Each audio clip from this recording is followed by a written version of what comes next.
What's going on, YouTube? Welcome back to the fourth dimension. This is Ken Jackson here, man. First things first, if you're going through anything, man, we all struggling in some shape or form, you know, just let me know in the comments, hit me up in my email, whatever.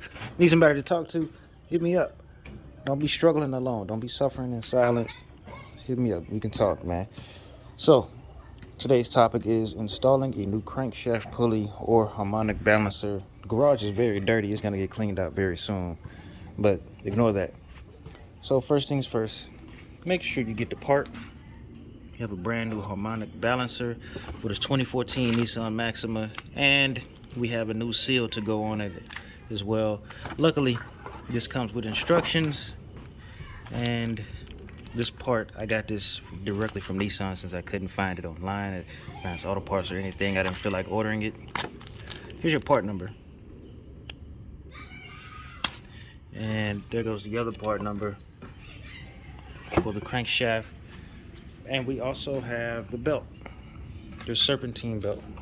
I'm gonna put a new one on there. As you're gonna see once I take this off, this Maxima has the lightweight, the still-in lightweight crankshaft pulley on it, and you have to get a different belt for that. So this has the original belt, which not the original, but the aftermarket belt that fits the original crankshaft or harmonic balancer. So first things first, you can either take the battery off first, or you can jack the car up first. It's up to you. But you're taking the battery off because once you get to trying to loosening up the bolt for the crankshaft, you don't want the engine to try to crank on its own while you're loosening it or trying to tighten it. That's why you gotta unplug the battery. But what I'm gonna do, I'm gonna jack it up, I'm gonna take the tire off, I'm gonna take the splash guard off, and then you're gonna see it's gonna be real simple. About 30-45 minutes. Let's get into it real quick. All right, so with that being said, we got the car jacked up. You're gonna need your ratchet, 10mm to take off the battery, whatever size lug nuts you have, and then I believe it's a 19mm for the actual crankshaft. And then you're also gonna need your torque wrench. I have mine right here because you're gonna get it down to the Nissan specific specs. But if you're not gonna do that, I guess you could always use your impact wrench or your air impact. I'll be using this to take off the tires. And we're gonna need a flathead or a, what's the word? The flathead or the retainer removal tool. Because you have to take off the splash guard, you're gonna need the flathead to get up in between there. And yeah. Since I have the electric impact, we're gonna set it to 3. I'm gonna take these off.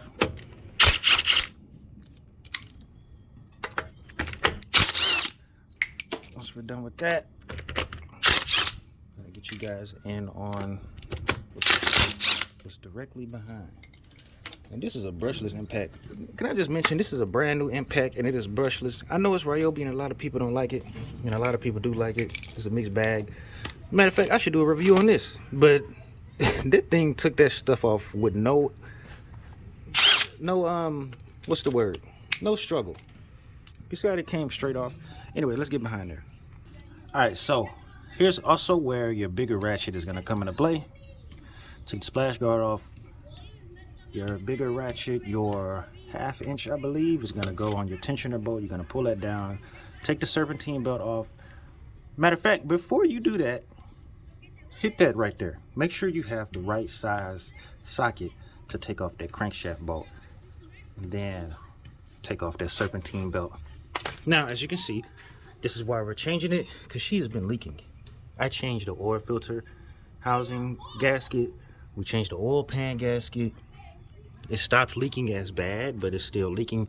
So this is the last solution. As I stated, as you can see, that still-in logo on there. This is the lightweight crankshaft pulley. We can take off the technically new one. Place it right there. Woo! That looks a little bit bigger. A little, not a little bit, but a lot of bit, you know? You know what I'm saying? Look at this. Hold on. Let me see if I can. This is enough daylight outside, I think. Look at the size of this one versus that lightweight. You have to, especially if you just finished running the car, either way you're gonna need some type of gloves because the oil is gonna come up out of here. If you just finished running the car, it might be a little hot. Hoping this is the correct size, because this is actually pretty thick. This is pretty big. Be careful with this as well. As you can see, I just placed it on the ground and look at that. What you really want to look out for is the inside. Make sure it's in good quality, because that is where your belt is going to go. We can take the belt, line it up with the new belt to make sure everything is right. All right, so we got the new one on there.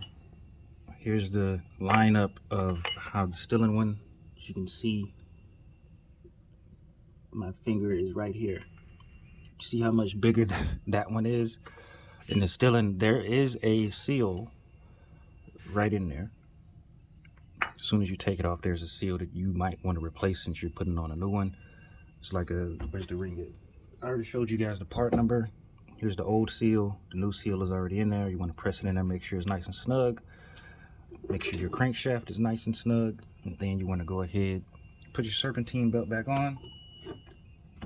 Same process, make sure everything lines up. Put your battery on. Test it out, make sure nothing's leaking. Make sure the car sounds okay. And that's about it. This is nothing but like a 20 to 30 minute job. Obviously, if you had the right tools, it's very easy. Remove the bolt. If you can't remove the bolt, use some PB blaster or some WD-40, let it sit. If you do have a rubber mallet, please use that instead of a hammer, so you won't damage anything. Once you take that bolt out, just go ahead and try the pulley puller. I would go straight to your auto parts store, rent a pulley puller, pull it off, so you won't have to deal with no struggles later on. Go ahead, pull it off, you get the seal, make sure everything looks good, and that's about it. Put your battery back on, start the engine. That's about it for this video. Like I said, you can get one of these from Home Depot. This is the brushless version. There are some cheaper ones. There is a deal going on at Home Depot for Father's Day. You might want to catch Ryobi or Milwaukee, whoever your preferred tool manager is or whatever. They usually have a deal on holidays. I'm pretty sure they have one coming up for July 4th. So everything should be good. We're going to check everything out, but that's going to be it for this video. Thank you guys for watching.